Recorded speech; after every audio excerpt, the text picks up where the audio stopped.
Assalamualaikum warahmatullahi wabarakatuh. Alhamdulillahilladzi allafa baina qulubina fa aslahna bi ni'mati ikhwana. Asyhadu an la ilaha illallah wahdahu la syarikalah wa asyhadu anna Muhammadan abduhu wa rasuluh. Allahumma sholli ala sayyidina Muhammadin wa alihi wa sahbihi wasallim. Alhamdulillah, puji syukur kepada Allah Subhanahu wa taala, kita bisa bertemu kembali dalam perkuliahan. Kali ini babnya pengenalan statistika. Mata kuliahnya adalah Math for Business. Bersama saya, Arif Nugroho Prasetyo. Teman-teman, apa kabar semua? Semoga senantiasa dalam kondisi yang terbaik, insya Allah. Salam dan salam semoga tetap kita curahkan kepada suasana kita Rasul Muhammad SAW yang telah memberikan risalah kebaikan ini. Di antaranya adalah risalah untuk kita terus mengadakan pertemuan-pertemuan kebaikan, terutama pertemuan-pertemuan dalam mengkaji ilmu, karena barang siapa yang memilih jalan untuk mencari ilmu, maka Allah akan mudahkan baginya jalan untuk ke surga. Baik, seperti yang sudah tertulis, kita mulai dengan baca basmalah. Bismillahirrahmanirrahim. Baik, dalam bab ini akan dijelaskan mengenai apa itu statistika, seluk-beluk statistika, sampai dengan nanti apa saja yang diperlukan dalam membuat pemodelan statistika, atau skala-skala level apa yang digunakan dalam metode statistika. Baik, statistika itu merupakan cabang ilmu pengetahuan. Jadi kalau makhluk apa sih ini? Ini adalah suatu ilmu seperti yang kita pelajari, ada biologi, ada kimia, ada fisika. Nah, ini juga ada statistika, yaitu merupakan salah satu cabang ilmu. Jadi kata kunci yang pertama adalah statistika merupakan cabang ilmu yang apa? Yang mempelajari berbagai teknik perancangan, pengumpulan data, pengolahan data, penyajian data, dan pembuatan kesimpulan berdasarkan data yang dimiliki. Jadi ilmu yang mempelajari apa? Data. Datanya diapakan? Dikumpulkan, diolah, disajikan, dan dibuatkan kesimpulannya, begitu ya. Jadi itu adalah kesatuan ilmu statistika. Jadi statistika itu ilmu yang mempelajari tentang data, datanya diapakan? Datanya dikumpulkan, diolah, disajikan, dan dibuatkan kesimpulannya, gitu. Nah, namun data yang dimiliki itu seringkali tidak lengkap, begitu ya. Nanti kita akan pelajari bentuk-bentuk data sehingga ada kemungkinan ketidakpastian. Nah, disitulah munculnya peluang, begitu ya. Misalkan hari ini, apakah hari ini akan hujan atau tidak? Semingguan belakangan, karena saya posisinya di Bogor nih, seminggu ke belakang ini sebenarnya hujan terus nih. Mungkin hari ini juga akan hujan, tapi itu ada ketidakpastian ya. Kalau teman-teman yang pernah studi di Jepang, itu insya Allah akan tahu ya, di sana itu yang namanya perakiraan cuaca itu ketepatannya mencapai 90%, begitu ya. Melingkupi kecepatan angin, kapan hujan akan turun, kapan akan berhenti, salju akan turun, salju akan berhenti, begitu ya. Nah, sehingga orang-orang di sana sangat-sangat tergantung pada websitenya pemerintah. Nah, websitenya itu tenki.co.jp kalau saya tidak salah ingat ya. Jadi di sana bisa diakses peluang terjadinya hujan, ataukah terjadinya berawan, atau mungkin ada badai dan sebagainya, orang bisa mengakses, begitu ya. Kemudian statistika ini dalam banyak hal memerlukan penguasaan logika, begitu ya, matematika dan komputasi. Maka untuk bisa mengolah data dan menyajikan atau bahkan membuat kesimpulan atau interpretasi terhadap data, ini memerlukan logika yang baik, gitu. Maka kalau kita mau mengasah logika kita nih, baik banget kalau kita mau mempelajari ilmu statistika. Masih tentang apa itu statistika? Jadi ada istilah yang namanya statistik. Itu adalah kumpulan data, bilangan maupun non-bilangan, yang disusun dalam tabel atau diagram yang melogikkan suatu persoalan. Ya, ini juga istilah dari statistik. Contoh, statistik penduduk, statistik kelahiran, statistik pendidikan. Ada mungkin statistik bisnis, begitu ya, yang menggambarkan kondisi bisnis atau perekonomian suatu negara, misalkan seperti itu. Nanti akan ada contoh-contohnya lebih banyak tentang statistik. Nah, Nah, ini ada tadi statistika. Begitu, jadi ada yang statistik, yang ini adalah statistika. Kalau tadi statistik itu bentuknya diagram, bagaimana statistik kelahiran di sini, begitu ya. Gimana statistik jumlah siswa di SOU, begitu. Nah, ini ada statistika. Pengetahuan yang berhubungan dengan cara-cara pengumpulan data, pengolahan data atau penganalisaannya, dan penarikan kesimpulan. Jadi, tadi kita sudah pelajari ya, ini istilah statistika, terus kemudian ada istilah statistik, begitu. Jadi ada perbedaannya sedikit di bagian penyajiannya. Lalu bagaimana sih perkembangan statistika ini? Ini makhluk munculnya dari mana begitu ya? Kalau kita bicara tentang perkembangan komputer, dulu komputer awal ukuran itu 9 meter teman-teman ya. Sekarang ukurannya sudah makin kecil, bahkan jadi smartphone begitu ya. Itu kan sebenarnya komputer yang diinjekkan dalam bentuk alat komunikasi begitu ya. Padahal awalnya dulu sangat besar. 9 meter saya baca sejarahnya komputer itu, dan hanya untuk menghitung saja. Sekarang menghitung kita bisa pakai kalkulator, bisa pakai handphone, bisa macam-macam gitu ya. Nah, ini perkembangan statistika. Awalnya statistika itu atau statistik berasal dari kata state, karena awal penggunaannya ini untuk perumusan kebijakan negara begitu ya. Misalnya untuk pemungutan pajak, berapa banyak yang sudah mengumpulkan pajak, berapa persen akhirnya keterkumpulan pajak tersebut begitu ya. Atau data kelahiran, data kematian, potensi sumber daya, dan kebutuhan tenaga militer. Kita tahu data kematian dan kelahiran dunia itu kan setiap detik berubah begitu ya. Itu sekitar 3 sampai 5 ya, ada kelahiran dan kematian orang per detiknya begitu ya. Mungkin di masa Covid ini ada perubahan juga, Allah alam ya, saya belum tahu data terbarunya. Di tahun 1600-an begitu ya, itu sudah dimulai dengan pengembangan konsep peluang. Ya teman-teman tahu ya konsep peluang itu, kalau misalkan uang kan ada dua sisi, kalau ditos atau dilempar ke atas bisa muncul gambar atau muncul angka, itu peluang ya. Saya pernah baca juga bahwasanya pemenang undian ya, kalau ada kuis undian produk misalkan kopi apa suruh ngirim bungkusannya, itu kadang-kadang katanya pemenangnya itu saja sebenarnya begitu. Nah, itu berarti orang yang mengerti bagaimana konsep peluang ya, bagaimana konsep peluang. Kemudian dilanjutkan tahun 1700-an, itu dilanjutkan setelah peluang ada penerapannya pula di bidang astronomi begitu ya. Nah, mungkin sebelum ini juga nenek moyang kita sebenarnya sudah melakukan hal yang sama, atau kalau kita kenal dulu Rasulullah SAW itu memiliki pemandu yang membawa beliau itu pergi dari kota Mekah ke Madinah, dan itu menggunakan pemandu itu ilmu astronomi begitu ya. Jadi zaman dahulu itu walaupun disebutnya jahiliyah, jahiliyahnya adalah jahiliyah masalah akidah begitu ya, tapi terhadap ilmu pengetahuan astronomi mereka tahu itu tanda-tanda perbintangan ya.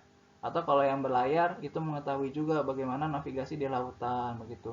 Nah, itu menggunakan uh, ilmu peluang astronomi begitu, jadi sudah tahu perhitungannya seperti apa.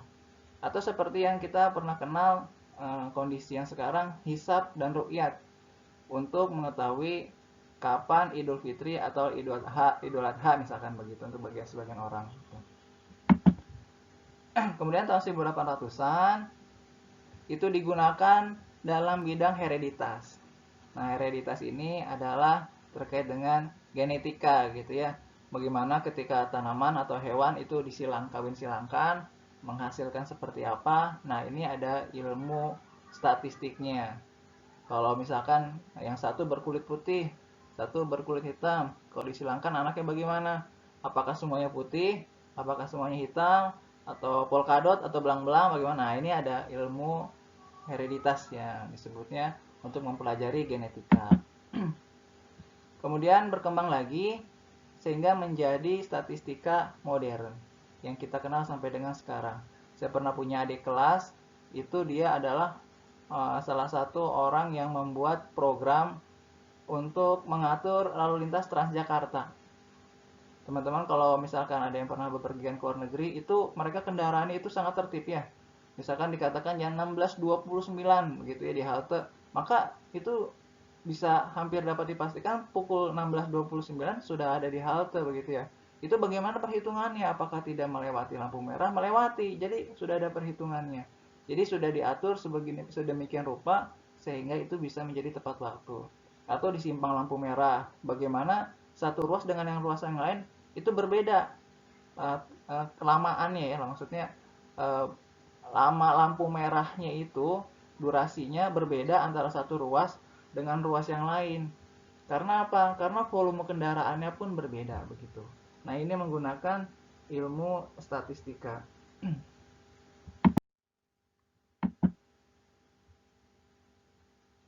Baik, nah ini kemudian berkembang di bidang pertanian dan psikologi begitu ya.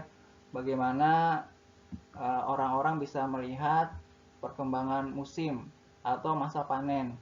Saya sendiri dulu pernah menerapkannya dalam penelitian saya terkait dengan erosi. Dulu kita melihat sebagai data, nanti akan diceritakan data sekunder dan primer ke 10 dengan 5 tahun ke belakang untuk menunjang penelitian gitu. Sekarang ada komputasi sehingga orang-orang bisa mengestimasi gitu ya. Saya sendiri pernah penelitian terkait dengan perubahan stok karbon di lahan daerah aliran Sungai Ciliwung selama 20 tahun ke belakang begitu. Nah, ini menggunakan metode statistik juga. Kemudian siapa sih yang menggunakan statistika? Nah, ini bisa dikatakan semua bidang saat ini telah menggunakan statistika. Sadar ataupun tidak, kita sudah menerapkan statistika di semua bidang. Contohnya medis ya. Yang pertama contohnya misalkan di medis. Pendeteksian penyebab timbulnya penyakit, pencarian hubungan teknik pengobatan dan penyembuhan, penentuan dosis dan komposisi obat misalkan begitu ya. Kita ketahui sedang ada maraknya sekarang ya COVID atau corona dan sedang pula dicari vaksinnya begitu. Nah, saat ini sudah dilakukan pengujian terhadap sekian ratus relawan. Nah, itu akan dilihat dosis yang tepat, pada usia berapa dia efektif dan tidak efektif, pada orang yang seperti apa aktivitasnya, imunitas yang seperti apa begitu ya. Nah, ini ada hitungannya begitu ya, sehingga nanti secara statistik, oh ya, ini tepat, ini tidak tepat begitu ya. Nah, sehingga bisa menggunakan takaran yang diperlukan sehingga orang itu mendapatkan uh, treatment yang sesuai begitu.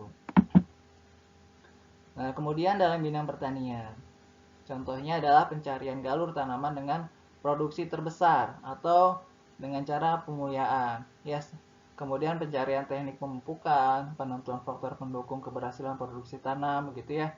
Sehingga hasil pertanian itu tidak hanya metode ekstensifikasi, dulu dikenal ekstensifikasi, sekarang bisa intensifikasi. Bagaimana dengan lahan yang sedikit, lebih sempit daripada sebelumnya, itu hasilnya bisa sama atau bahkan bisa lebih besar daripada yang ekstensifikasi. Ini salah satunya dengan cara pemuliaan.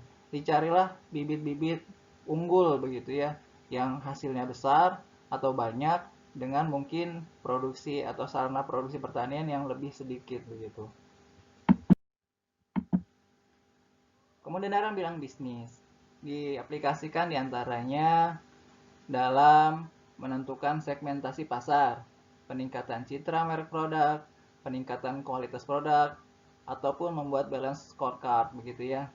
Jadi misalnya saya punya adik kelas juga, dia bekerja di perusahaan yang membuat perhitungan statistik menjadi basicnya. Dia salah satu job desknya adalah penentuan lokasi billboard begitu atau banner besar yang kita suka lihat di pinggir jalan. Jadi ketika ada suatu perusahaan, katakanlah perusahaan A meng-hire perusahaan tempat dia bekerja, saya mau meletakkan billboard di mana saja supaya iklan saya efektif dilihat oleh sekian orang begitu ya. Itu ada perhitungannya begitu. Sehingga perusahaan tersebut membayar cukup dengan lokasi-lokasi yang ditunjukkan saja. Oh, kalau di lokasi ini efektif, di lokasi ini tidak kurang efektif. Nah, sehingga pengeluarannya lebih efektif dan efisien begitu ya. Jadi kita kan tidak mau ya asal taruh tempat lalu akhirnya mubazir terbuang biayanya begitu. Nah, ini ada cara-caranya.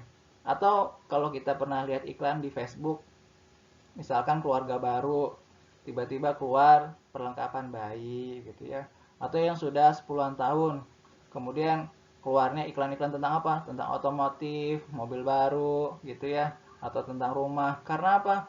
Facebook itu membuat perhitungan-perhitungan statistik sehingga segmentasi pasar yang dibidik itu jelas sesuai dengan usia atau kebutuhannya begitu. Ketika pengantin baru yang mungkin yang dibutuhkan adalah perlengkapan bayi. Ketika sudah cukup mapan 10 tahunan berkeluarga, mungkin butuh kendaraan yang lebih besar begitu ya, atau rumah baru begitu. Nah, ini diaplikasikan dengan metode statistik. Dalam hal industri, ini dilakukan perencanaan desain produk yang bisa diterima pasar atau pemilihan bahan baku yang sesuai. Misalnya ada penelitian itu dikatakan 14 detik pertama customer yang tidak mengetahui latar belakang merek suatu produk itu cenderung akan melihat apa? Kemasan gitu ya. Jadi kalau teman-teman disuruh membeli sesuatu barang yang kita belum pernah beli sebelumnya, kita tidak tahu merek apa yang bagus begitu. Misalnya, coba beriin bor tangan ke Mitra 10. Bor tangan itu apa aja mereknya kita tidak tahu. Maka dikatakan kononnya 14 detik pertama yang kita lihat itu kemasannya, bentuk casing luarnya begitu ya. Oh, ini menarik, ini kelihatannya kokoh, ini kelihatannya bagus begitu ya. Baru unsur-unsur yang lainnya. Nah, ini maka perencanaan desain produk ini sangat penting dalam hal industri dan ini menggunakan statistik. Bisa saja dilempar ke pasaran, ini produk ini casingnya begini, kemasannya begini, mana yang paling disukai begitu ya. Atau pemilihan bahan baku yang sesuai. Bagaimana yang bisa lebih tahan lama, lebih awet, lebih disukai, lebih ringan. Nah, ini menggunakan juga penelitian gitu.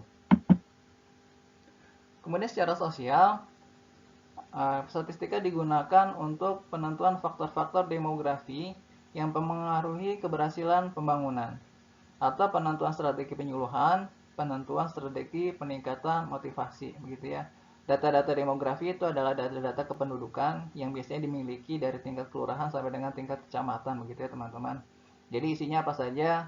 Misalkan luasan area kelurahan atau kecamatan, jumlah penduduknya berapa, laki-laki dan perempuan komposisinya bagaimana, lalu usianya berapa saja rentangnya begitu ya. Kemudian tingkat pendidikan begitu.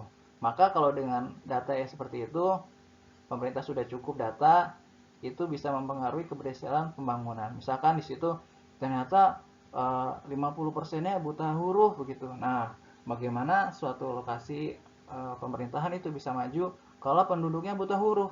Sulit ya. Mau akses internet apalagi sulit. Karena apa? Buta huruf ya. Sulit untuk menjalankan program-program di smartphone katakanlah begitu. Mau kirim pesan, mau kirim WhatsApp itu kan susah karena buta huruf begitu. Nah, ini sangat berguna sekali data-data semacam itu. Kemudian dalam hal ekonomi bisa jadi digunakan untuk mengetahui hubungan antar peubah ekonomi atau pemodelan ekonometrika. Ekonometrika akan dipelajari di berikutnya. Sedangkan nanti peubah, apa itu peubah? Nah, akan dipelajari dalam bab ini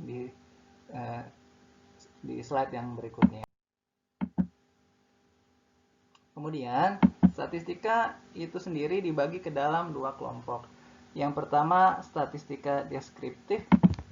Yang kedua, statistika inferensia. Apa itu statistika deskriptif? Statistika deskriptif merupakan bidang ilmu statistika yang mempelajari cara-cara pengumpulan, penyusunan, dan penyajian data suatu penelitian. Kegiatan-kegiatan yang termasuk dalam statistika deskriptif antara lain kegiatan pengumpulan data, pengelompokan data, penentuan nilai, dan fungsi statistik, serta pembuatan grafik, diagram, dan gambar, begitu ya. Jadi teman-teman, kalau teman-teman perhatikan, pengertian statistika itu mirip dengan statistika deskriptif, ya. Hanya statistika deskriptif ini cuman sampai apa? Mengumpulkan, ya, menyusun, menyajikan data suatu penelitian begitu ya. Nah, ini hanya sampai situ. Outputnya apa? Pembuatan diagram atau grafik gitu. Bagaimana dengan statistika yang lain? Ya. Statistika yang berikutnya adalah statistika inferensia.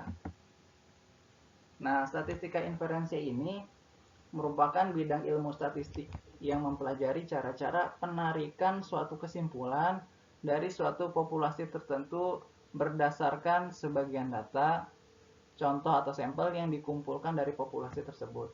Jadi, kalau deskriptif hanya sampai dengan menyajikan data.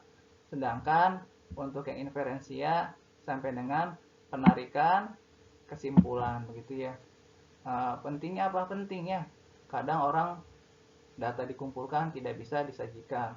Nah, sudah disajikan, sudah dikumpulkan pun tidak bisa dibaca atau pembacaannya tidak benar atau disalahgunakan.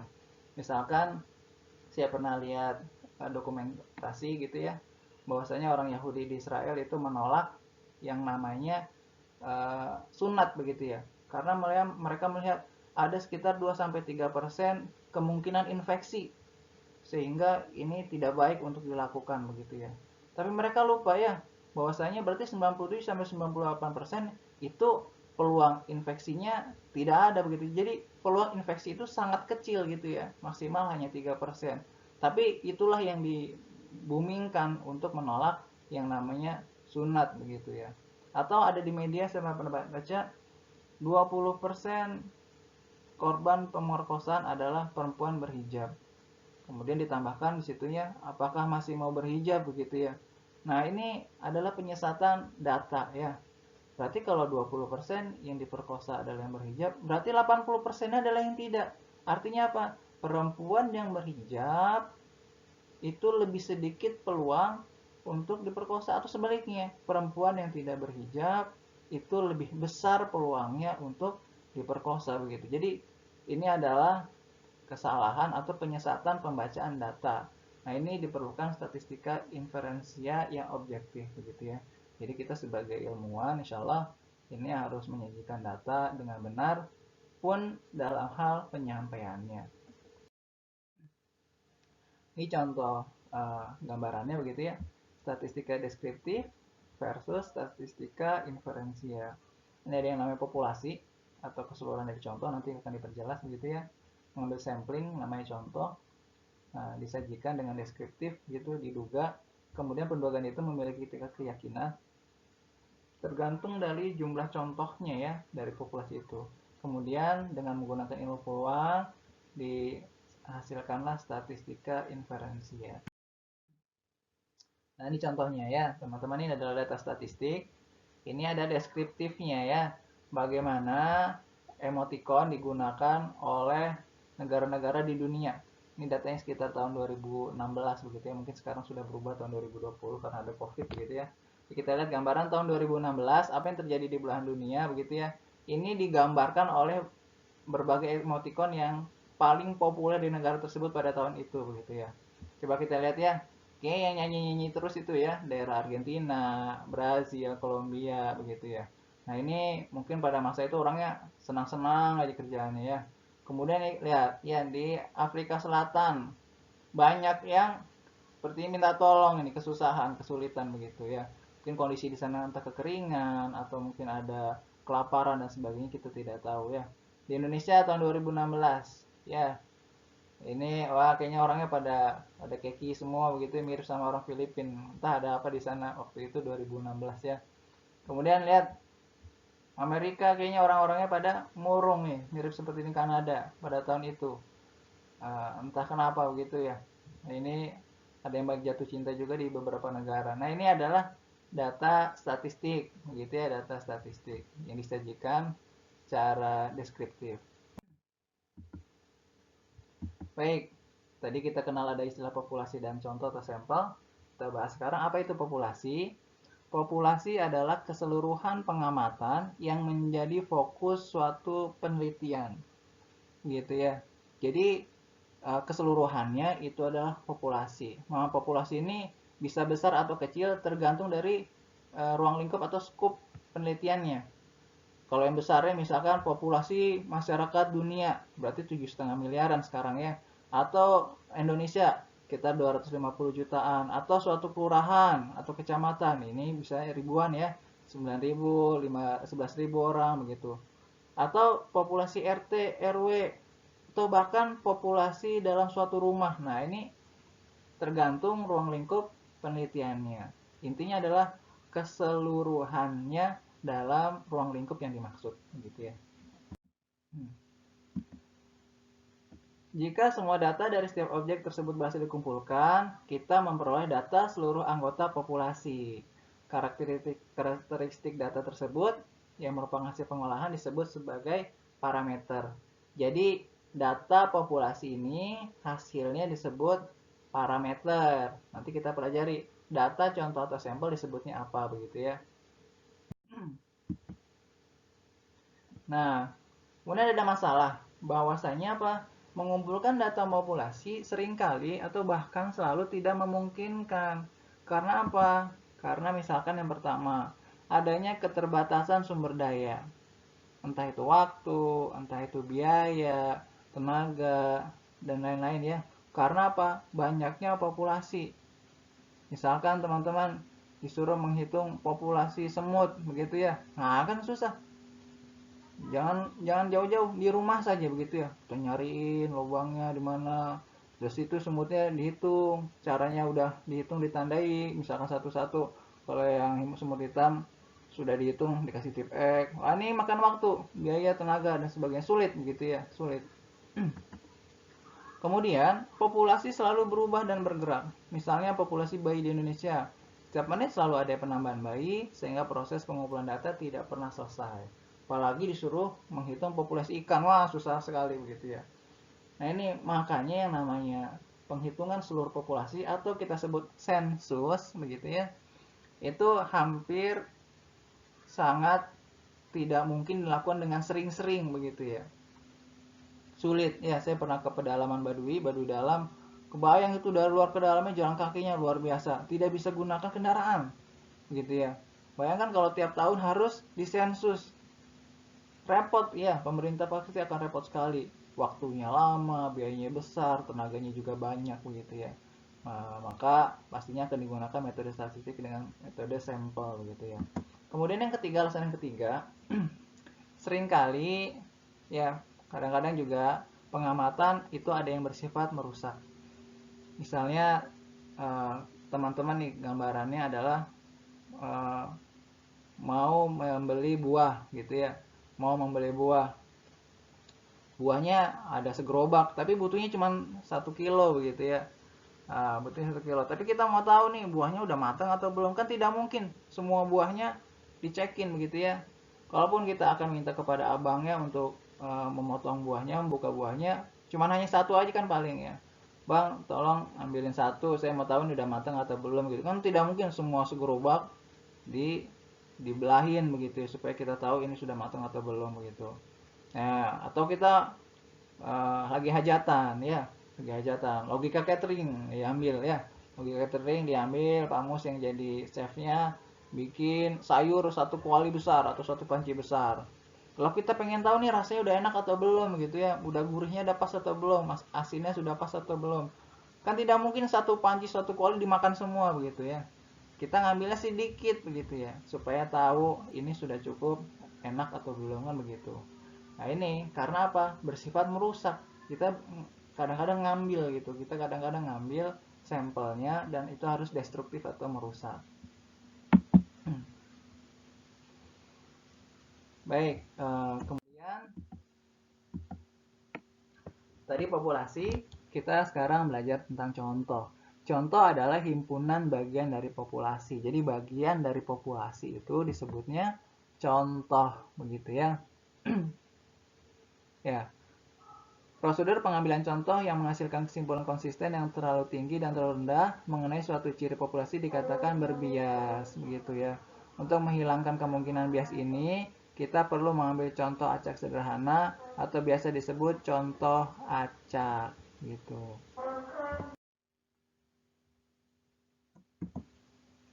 Baik, selanjutnya adalah data. Apa itu data? Data merupakan karakteristik objek atau individu yang diamati atau sering juga disebut sebagai kumpulan dari peubah-peubah atau variables. Begitu ya.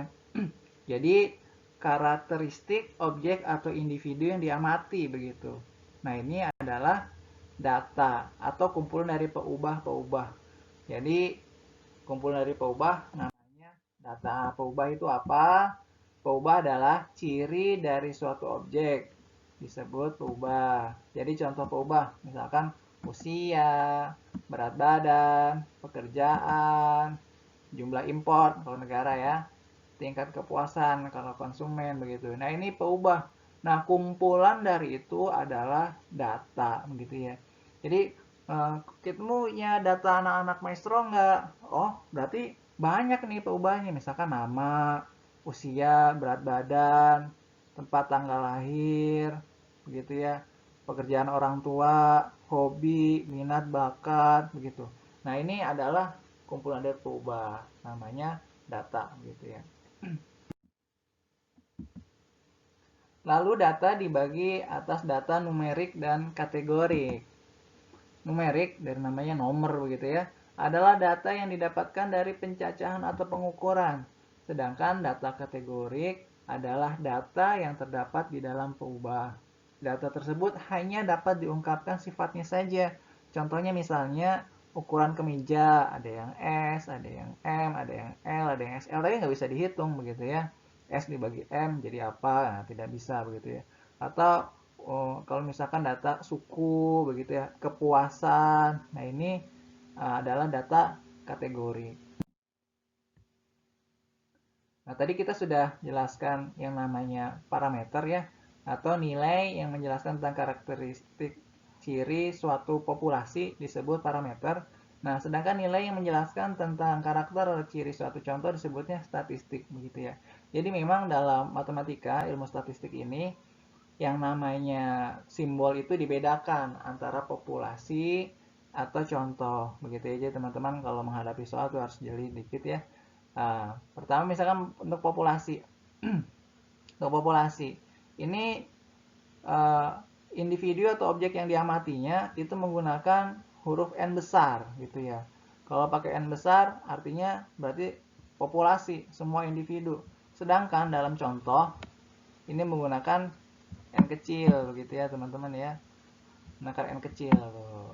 N1, N2, N3 begitu ya. Kemudian variasinya itu menggunakan lambang tau.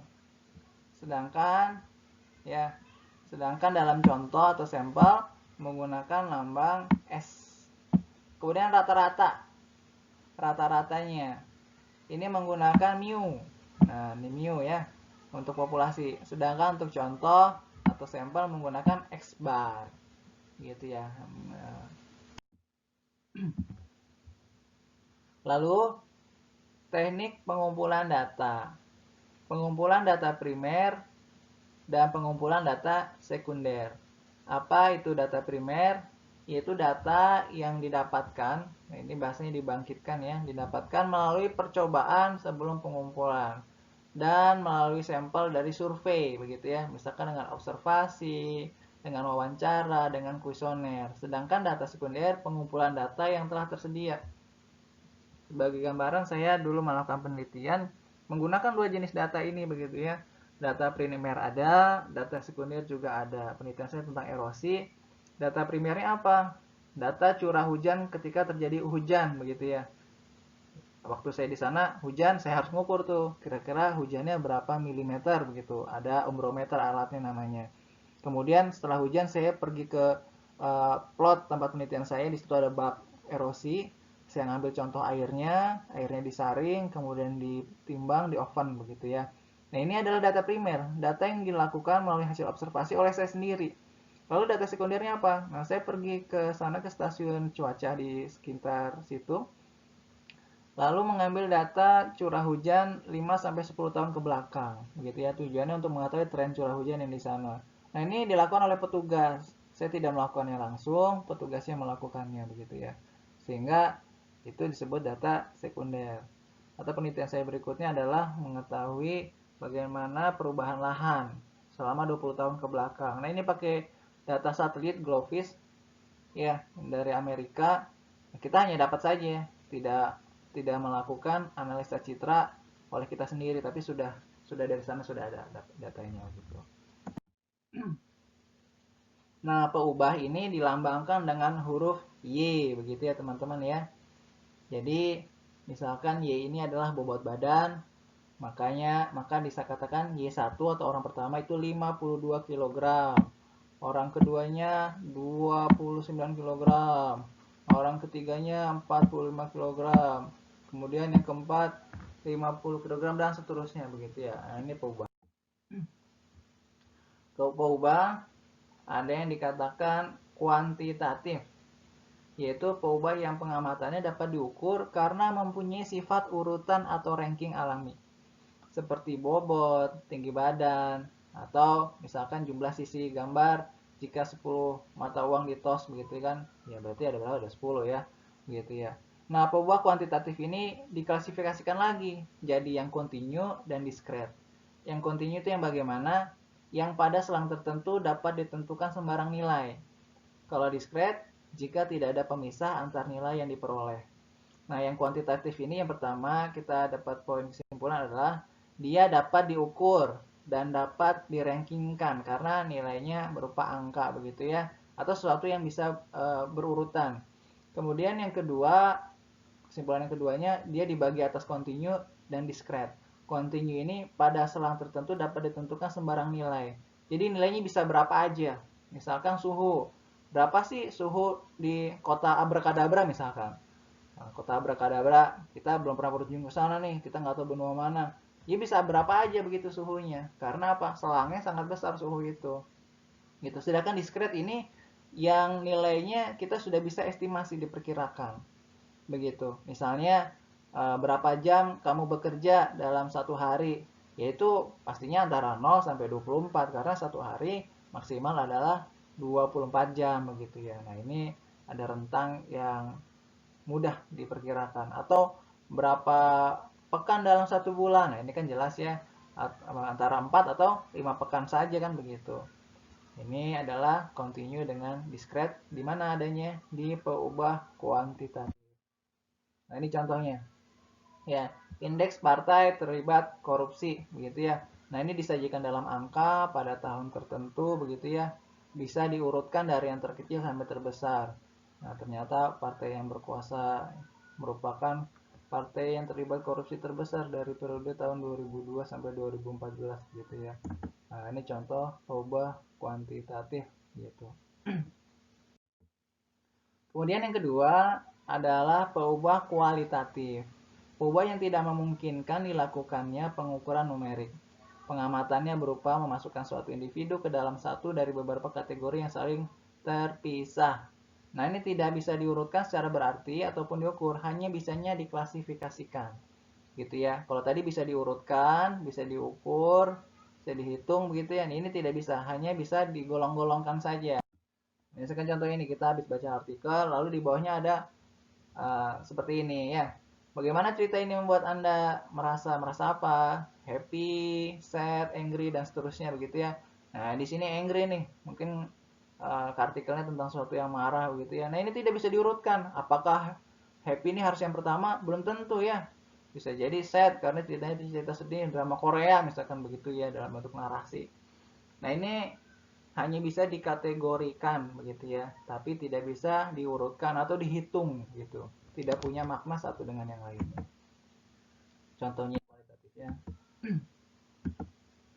Nah, peubah sebuah karakter yang dapat mengandung berbagai nilai antar objek yang diamati baik dari sampel maupun populasi. Nah, contohnya begini ya. Nah, ini peubah itu adalah karakter yang dapat mengandung berbagai nilai antar objek yang diamati baik dari sampel maupun populasi. Ini contohnya ada sampel, kelihatan ya, ada bocah, ada orang dewasa juga. Lalu peubah apa saja yang bisa dapat dari ini, begitu ya. Misalkan jenis kelamin, ada laki-laki dan perempuan, ya. Kemudian usia, mungkin 1 tahun, 2 tahun, 20 tahun, dan seterusnya. Kemudian pendidikan, bisa SD, bisa SMP, bisa SMA, bisa perguruan tinggi.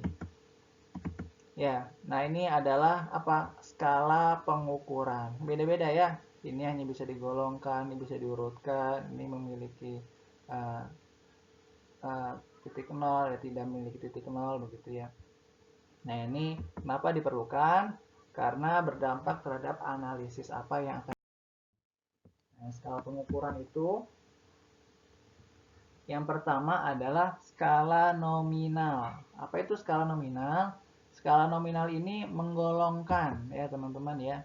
Jadi kalau tadi ada jenis kelamin laki-laki perempuan, nah itu nominal tuh sebenarnya. Hanya menggolongkan saja. Nah, contoh lainnya ada agama, ada suku, begitu ya. Dan ini tidak bisa diurutkan. Suku apa yang pertama? Ya apa aja boleh, begitu ya. Tidak ada suku yang lebih rendah atau lebih baik dari yang lainnya, begitu ya. Agama pun begitu, kecuali bagi penganut agamanya tentu saja, begitu ya. Ini hanya bisa diapakan? Digolongkan saja. Skala apa? Nominal, begitu ya teman-teman. Kemudian skala yang kedua adalah skala ordinal. Skala ordinal ini sifatnya mengurutkan. Kalau tadi nominal hanya cuma bisa menggolongkan, ordinal ini sudah bisa diurutkan. Ya, tingkat pendidikan, kualitas buah, ya tingkat pendidikan dari TK, SD, SMP, SMA. Nah, itu sudah bisa diurutkan. Kualitas buah juga begitu ya, bisa diurutkan. Baik, kurang baik, tidak baik, busuk begitu. Nah, ini bisa diurutkan juga begitu ya. Tapi antar satu level dengan level yang lain atau satu golongan dengan golongan yang lain, ini walaupun bisa diurutkan, ini tidak memiliki hubungan dan tidak bisa dihitung begitu ya. Misalkan SMP dikurang SD, gimana caranya? Tidak bisa gitu ya. SMA dikurangin SD tidak bisa, kecuali tahunnya itu bisa dikurangi begitu ya.